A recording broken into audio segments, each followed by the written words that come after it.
이어서 국민의힘 공천 이야기로 이어가 보도록 하겠습니다. 국민의힘 공천을 둘러싸고 논란이 계속해서 이어지고 있는 상황입니다. 특히 이정현 공천관리위원장이 이번 공천은 흔들린 게 아니라 일부러 흔든 것이다 이렇게 밝히면서 논쟁 더욱 커지고 있는 상황인데요. 이번 이른바 이정현식 쇄신 공천과 관련해서 갈팡질팡이다, 기준이 없다, 분란만 만든다 이런 비판이 이어지자 해명을 내놓은 것으로 보입니다.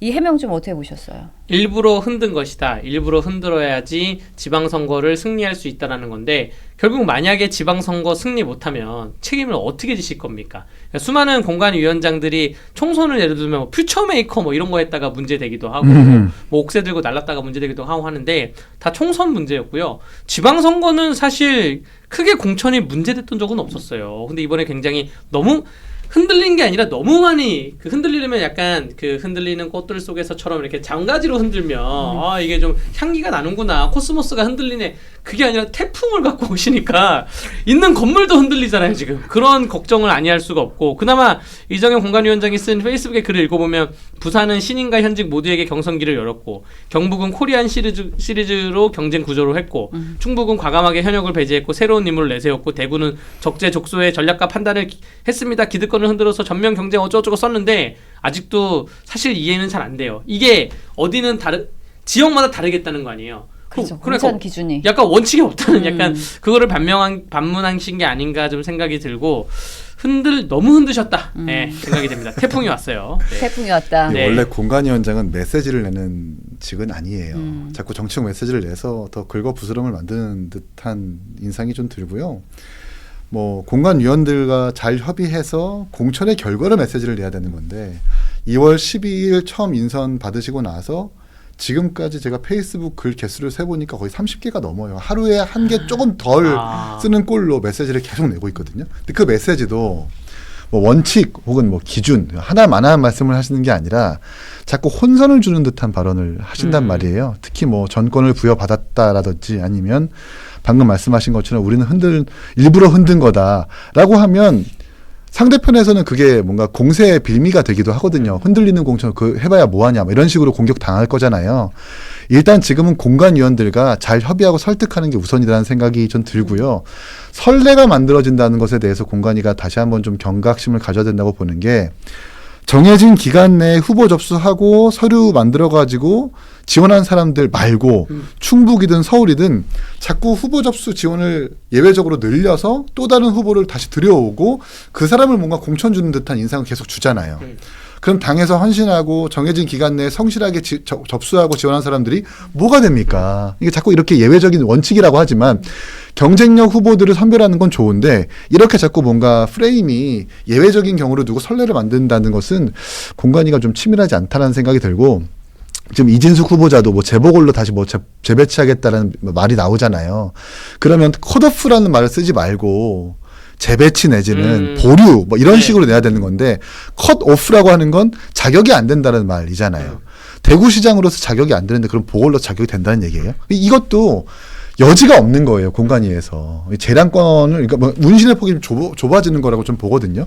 이런 걸 좀 세심하게 배려하셔야 되겠다는 생각도 듭니다. 그러니까 공관위원장께서는 정치를 하지 말고 행정을 해야 되는 자리거든요. 그래서 저는 이렇게 하루에 글을 한 개씩 올리면서 30개를 썼다는 거 지금 알았는데 그 스스로가 정치를 하려고 했던 것 같습니다. 영향력을 행사하고 싶어서. 근데 공관위원장은 말을 아끼고 행정을 해야죠. 어떠한 지표, 여론조사나 후보자들이 쓴 정책개발서나 혹은 자기소개서만 보고 판단을 해야 되는데 거기서 좀 넘쳤다는 생각이 들면서 말씀하신 게, 서울 예로 들자면 윤희숙, 이상규 둘 다 시간 내에 지원을 했습니다. 시간 내에 지원을 안 한 박수민하고 오세훈을 붙이면서 윤희숙, 이상규 중에 이상규만 잘랐어요. 전 이게 국민의힘이 너무 심각한 문제라고 생각하는 게, 그럼 윤희숙, 오세훈, 박수민이잖아요. 이 세 명의 공통점이 뭐냐면 전현직 국회의원이에요. 전직 아니면 현직. 윤희숙도 전직 국회의원이잖아요. 충북에 있는 김수민도 전직 국회의원입니다. 그러니까 국민의힘은 왜 이렇게 기득권들, 전직 혹은 현직 국회의원들만 물고 감싸냐라고 생각이 들면서, 이 세 분의 공통점이 또 강남 서초에서 국회의원 했던 분이에요. 오세훈 서울시장도 광진에서 떨어진 사람입니다. 맞죠. 강남 서초 송파에서만 붙은 박수민, 윤희숙 이런 분들, 제가 정말 좀 세게 얘기해서 이상규 성북 그 당협위원장이 강남에 나갔으면 당선 안 됐겠습니까? 당선됐어요. 근데 박수민 의원, 윤희숙 의원님들 그 성북구에 갔으면 당선됐겠냐고요. 그러니까 성북이든 광진이든 관악이든 어려운 도봉이든 어려운 곳에서 활동하고 있는 그러한 당협위원장이 지원을 했는데 그 당협위원장이 나이도 가장 어리다? 그러면 경선을 붙여서 TV 토론회에서 말은 하게 해줘야죠. 그래야지 국민의힘도 뭔가 다음 세력이 있구나, 다다음 세력이 있구나 이렇게 되는데 저는 그래서 이게 뭔 차이지? 이상규랑 이 사람들이 뭔 차이지? 유학파와 비유학파 차이인가? 이런 생각까지 들면서 너무 공천이 이 부분은 좀 잘못됐다고 생각이 드는 겁니다. 매콤한데요. 네. 네. 또 결국 중요한 건 좀 결과로 평가를 받게 될 것 같은데 지금 보면 이 컷오프된 이진숙 전 방통위원장하고 주호영 의원 모두 강하게 반발하고 있는 상황이고 또 지지율이 반영된 여론조사 결과도 나오면서 무소속 출마에 대한 가능성도 좀 꾸준히 흘러나오고 있는 상황입니다.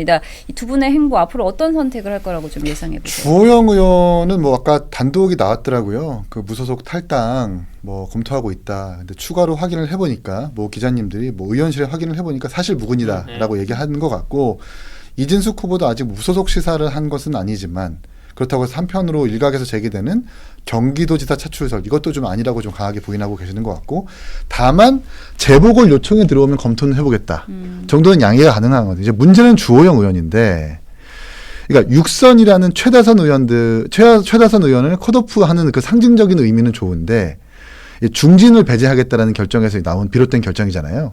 근데 6선 주호영은 중진이고 3, 4선 추경호, 윤재욱은 중진이 아닌 거예요. 여기에서 이제 빌미를 제공한 거라고 저는 보거든요. 그리고 지난번 장동혁 대표와 중진 의원들 만났을 때 그때도 추경호, 윤재욱 의원 참여했어요.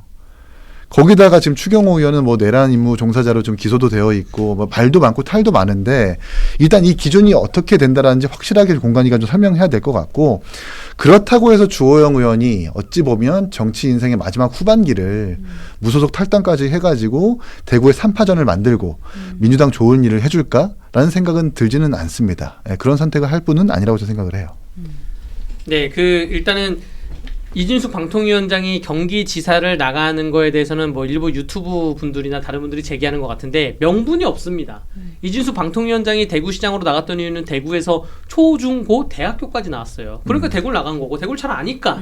근데 경기도에 대해서 이진숙 방통위원장이 아무런 연고도 없고 어떠한 정책적 연결고리가 없는데 명분이 없는데 자꾸 사람 들이밀면 안 된다는 거고요. 경기도지사 선거 지금 국민의힘 후보자가 없는데 그러니까 함진규, 양양자 두 의원 지원하셨죠. 근데 언론에서 계속 나오는 게 오늘도 나온 박스 기사가 유승민, 김문수, 뭐 안철수 경기도지사 고사했다라고 하는데 여기서 포인트가 김은혜 의원님 창피하게 생각하셔야 돼요. 그렇죠. 김은혜 의원 본인이 경기도지사 선거에 대해서 당연히 공천 준 거 아닙니까? 공천을 주고 거기 아쉽게 탈락했어요. 그 몫을 가지고 김민수 최고위원이 분당에서 잘 활동하고 있었는데 김민수 최고위원 빼고 김은혜를 공천을 준 거예요. 분당에 활동하라고 경기도에서. 그럼 경기도에서 활동을 했으면 지금 경기도지사 선거에 나와야죠. 아니면 정말 적극적인 메시지를 내던가. 근데 지금 왜 창피하라고 하냐면 언론에서조차 김은혜 의원한테 아무 박스를 안 달고 있어요.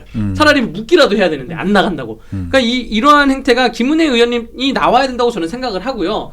본인에 대해서 언론이 안 다루는 거 자체가 창피하게 생각해야 된다라고 다시 대구로 돌아가자면 이진숙 방통위원장은 경기도로 나갈 일이 없고 주호영 의원도 제가 뭐 건너 알아보니까 무소속 출마에 대해서는 크게 그러니까 탈당이든 무소속이든 아직은 크게 생각 안 하고 있다라고 저는 그렇게 알고 있습니다. 김은혜 의원이 저도 이제 그 당시에 처음에 분당 갑으로 선거를 치렀었을 때 제가 도와주기도 했었거든요. 미래통합당 선거를 도와줄 때 유승민 대표가 그때 이제 뭐 현직이 아니었는데 그때 김은혜 의원을 도와주러 선거 지원에 왔었어요. 근데 그 다음 지방선거에서 유승민 의원 공천 받고 나가겠다라는 것이 전부 다 알려져 있었던 사실인데 갑자기 뭔가 자객 마냥 유승민 의원을 잡기 위해서 경선이 붙여졌고 그러면서 유승민 의원을 떨어뜨리고 김은혜 의원이 된 거잖아요. 그래서 결과적으로 근소한 차이지만 경기도지사 탈환을 실패한 것 아닙니까? 네. 그런 과정이 있었는지 그 과정 때문인지 모르겠지만 적어도 그런 것에 대한 책임감은 느껴야죠. 그럼요. 김은혜 의원이 그 책임을 경기도지사 그 분위기 좋았었을 때 경기도지사 우리가 석권하지 못했으니까 이번만큼은 제가 희생하겠다라고 하는 것이 지금 국민의힘에 필요한 어떤 정치적 도의라고 보는데 혹시나 자기가 거론될까봐 아무 소리 지금 안 하고 있는 건 네. 아니니까 좀 굉장히 무책임한 행위라고 생각을 합니다. 네, 경기도지사 후보군도 좀 짚어봤고요. 다시 공천 상황으로 넘어와서 지금 국민의힘 공관위가 계속해서 좀 논란이 되고 있는 상황인데 사실 지도부가 공관위에 힘을 좀 실어주고 있는 상황이라서 이런 컷오프에 대해서 번복 가능성은 낮다 이런 분석이 나오고 있습니다. 대구시장 경선 컷오프 논란 이대로 좀 일단락 됐다고 보십니까? 어떻게 보세요? 그러니까 지도부가 공관위에 힘을 실어주다기보다는 지도부는 그 아무런 의견 표명을 안 하고 있어요. 오히려 이런 표현이 맞는지 모르겠지만 공관위가 쌓은 똥을 지도부가 치우고 다니려 바쁩니다. 아이고. 그럼 예를 들면 제가 또 발언이 너무 셌나요? 예를 들어서 지도부가 지금 지도부랜다. 공관위가 충북 도지사 그 공천 과정에서 김수민 의원 들어오면서 조기령 그 충주시장이 사퇴하지 않았습니까? 그 장동혁 대표가 충주 내려가가지고 충북 내려가서 조기령 지난 주말 사이에 조기령 충주시장을 설득을 했잖아요. 그러니까 공관위가 사고 치면 지도부가 내려가 설득하고 약간 요런 양상이에요. 지금 주호영 컷오프하고 이진수 컷오프한 문제에 대해서도 결국 공관위가 사고치고 지도부가 여기에 대해서 해결하는 모습을 보여주고 이렇게 돌아간다고 보여지고요. 지도부는 지금 장동혁 대표는 제가 보기에 판사 출신이어서 그런지 원칙 이런 거를 고수한다라고 해서 난 윤리위 공관위에는 당대표가 관여 안 하겠다, 상관 안 하겠다 이렇게 보시는 것 같아요. 힘을 실어준다는 게 아니라 그냥 관여 안 하겠다라는 거고 만약에 관여했으면 이정현 공관위원장 그 야상부터 벗겼겠죠. 야상은 좀 아닌 것 같다 했을 거라 저는 생각이 들고 지도부가 힘을 실어주는 양상은 아닌 것 같습니다. 그냥 어떻게 그 공관위로 인한 일에 대해서 해결하느라고 고군분투하는 것 같습니다. 네. 그 지도부가 전권을 주겠다고 했으니까 그 공관위원장이 전권을 가지고 지금 뭐 속된 말로 칼을 휘두르고 있는 것 같은데 꼭 공관위와 지도부의 의견이 좀 통일되었다고 볼 수는 없는 게 부산시장 그 컷오프 시도 때도 그렇고 이번에 대구 주호영 이진수 컷오프 때도 그렇고 정의용 사무총장이 그 안에서 반발했다는 거예요. 근데 보통은 사무총장과 당대표가 일치된 의견을 가지고 공관위에서 자기의 의견을 내고 거기에서 이제 협의를 하는 거거든요.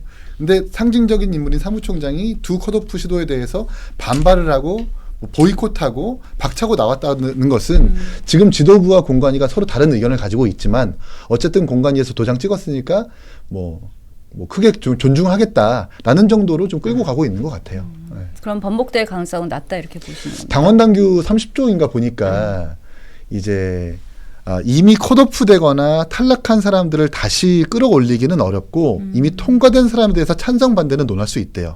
이진숙 후보자는 지금 재심 신청을 공관위 했지만 주호영 의원은 잘 모르겠어요. 그러니까 그래서 탈락한 사람들을 본관위에서 번복하기는 좀 어렵다. 근데 또 공관위에서 재심 여부에 따라서 어떻게 될지는 좀 지켜봐야 되겠죠. 네, 지켜봐야 될 것 같습니다. 그렇다면 만약에 이게 재심이 받아들여지지 않고 이대로 출마를 안 하게 된다면 이 표가 좀 어디로 가느냐 이것도 좀 따져봐야 될 것 같은데요. 특히 강성 지지층의 표심이 이진숙 후보자 대안으로 좀 어디로 흘러갈지 이것도 좀 짚어봐야 될 것 같습니다. 어떻게 보세요? 그건 이진숙 후보자의 앞으로의 멘트에 달려 있겠죠. 이진숙 후보자가 그러니까 보통 공천 과정에서 대구뿐만 아니라 컷오프가 돼서 몇 명의 그 후보자가 아닌 사람이 발생하면 다른 캠프에서 그분들하고 접촉을 해서 흡수를 합니다. 그래서 이진숙 후보자가 근데 이진숙 후보자의 성정상 그 지지를 강력하게 하거나 안 할 것 같은데 나머지 표가 그렇다고 한 명에게 집중해 갈 것이냐 그것도 저는 잘 모르겠어요. 나머지 윤재옥, 추경호, 유영아, 최은석, 홍석준, 이동만 이 후보님들이 이진숙 방통위원장처럼 대여 투쟁을 해서 뭐 스크래치가 발생하거나 상처가 발생했거나 이러한 전력이 제가 기억하기로는 크게 없기 때문에 이진숙과 결을 같이 하는 후보자가 누가 있을지는 잘 모르겠습니다. 네.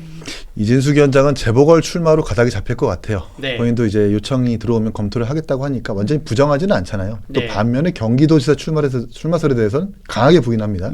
그것만 봐도 대구라는 권역 내에서 재보궐 생기면 본인은 들어가겠다라고 지금 그런 뜻을 가지고 있는 것 같아요. 그러면 이진숙 후보자를 향한 표심은 그 재보궐 이진숙에게 다시 가겠죠. 근데 문제는 주호영 의원이라는 그 표심인 것 같아요.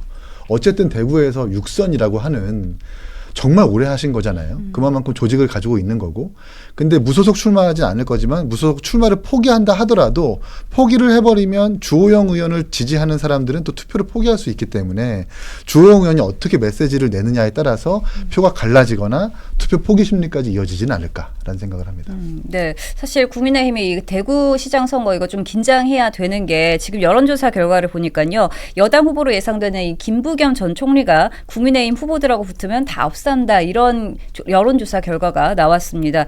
이거 좀 심각하게 봐야 되는 상황 아닌가 싶거든요. 네, 굉장히 심각합니다. 그 이진숙 방통위원장도 사실 이기는 걸로 나왔다가 1년에 지금 사태로 여론조사를 하니까 몇 프로가 빠져서 결국 김부겸 후보자한테 지는 걸로 나왔고요.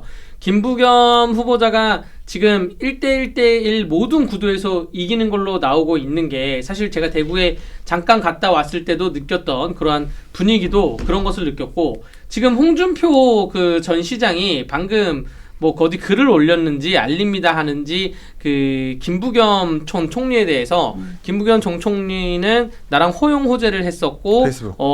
페이스북에 글을 올렸어요. 그러니까 이러한 것이 다 흐름이 국민의힘 입장에서는 너무나 안 좋게 가기 때문에 선거가 지금 70일밖에 안 남았습니다. 그래서 지금이라도 좀 정리를 해가지고 아니면 그 경선을 정말 핫하게 붙이던가 핫하게 빨리 붙여서 이거 뭐 대구 지역 정책은 제가 정확히 모르겠지만 뭔가 나와야 되지 않나 생각이 듭니다. 저는 그래도 국민의힘한테는 뭐 불리하지 않다고 보는 게 대구 유권자들의 그 심리라고 하는 게 어려울 때는 어렵다고 도와주는 양상이 있고 잘할 때도 잘한다고 도와주는 양상이 있어서 지난 2018년 대구시장 선거를 비춰봤을 때 그때도 국정 지지율이 굉장히 높았어요. 문재인 대통령 83%였었고 대구 경북에서마저도 70%를 상회했고 그리고 정당 지지율도 민주당은 28, 자유한국당 25였단 말이에요. 그때도 분위기가 야 이번에는 대구시장 탈환 가능하겠다라고 그게 중론이었고 여론도 그랬습니다. 심지어 이번에 나왔던 그 양자 대결처럼 당시에 김부겸 총리와 뭐 권영진 내지는 뭐 이재만 등등과 붙여봤을 때 전부 다 김부겸 총리가 이기는 여론조사가 나왔었거든요. 근데 결과를 까보니까 권영진 의원이 53% 받고 민주당 의원이 39%가 받았을 거예요. 그러니까 대구라는 민심이 우리가 이렇게 뭔가 대구가 위기다라고 하는 그 뉴스를 보고 아마 대구 유권자들은 그래 우리 역결집하자라는 심리가 분명히 있을 거기 때문에 또 모르겠어요.